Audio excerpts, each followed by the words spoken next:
Praise God, brethren. This is the servant of the Lord, Apostle Solomon, upon in short Apostle Soul. I send you greeting from above.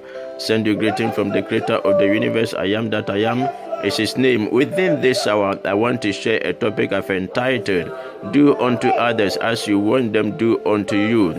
Whom have you supported in life? Whom have you helped in life?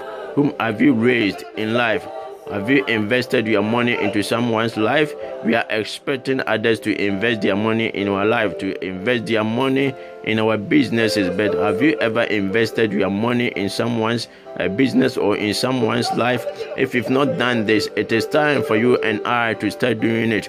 Most of the people, some of the people are doing it, but most of we Christians are too stingy to do this. We are too stingy to support that of the brother. We are too stingy to support our sisters. We are too stingy to support the church members. We are too stingy to support the people surrounded us. But we are expecting God to be kind to us. If you are too stingy to others, God shall make sure that He shall be stingy unto you. Most of the prayers that we used to pray that we don't get any answer from our prayers is because of our stinginess. You know, if you become kind, we shall never struggle in prayers. If we become benevolent, we shall never suffer in prayers. We shall not pray for too long. If you become kind to others, if you support others, if you help others, if you raise some people to the highest level, the person living with in the same house, if we try our possible means to help that person, our prayers will be shortened. God shall hear our voice the moment we raise our voice. But we've been raising our voices for too long. We are not receiving any proper answer from God. It is all because we are too stingy. As a Christian, as a man of God, you know, stinginess is not repentance. Stinginess is not salvation. If you tell me you've received salvation or you've repented from your sin, you are now a believer, you are now a child of God. It goes with kindness. It goes with what? Benevolence. If you are too stingy, it means your salvation has a question mark. And if you are too stingy, it means your repentance has a question mark. And let me tell you some example. When Zacchaeus met Jesus Christ of Nazareth, all the stinginess of Zacchaeus vanished at the moment.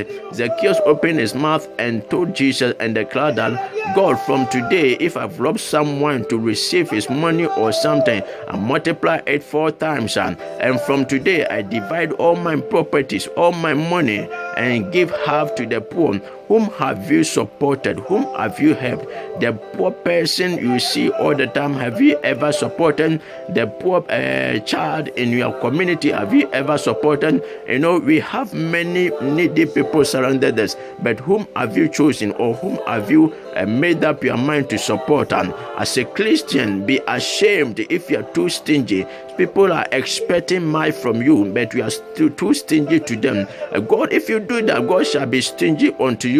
Your life shall remain constant. You can never move forward. If you want to move forward, try to be what? Kind. Try to be generous to others. Try to be generous to the people surrounded you. If you want others to do to you, do the same thing unto others. Whatever you want your brother to do to you, do the same thing to that of your brother. You want others to say good things, to say kind words about you. Why don't you say good words or kind words about that of your brother? You want others to praise you. Why don't you praise somebody? You want others to invest their money in your ministry, in your business, in anything that you've laid your hands upon. Why don't we invest the little thing that you have in someone's life? We used to say we don't have much, but let me tell you, the little thing God has given to you, try to invest in someone's life. If the more you do that, God shall make sure that you shall be increased in any area of your life, in any field of your life. As a man of God, try to invest in some people's life. Maybe you say you say that you don't have money,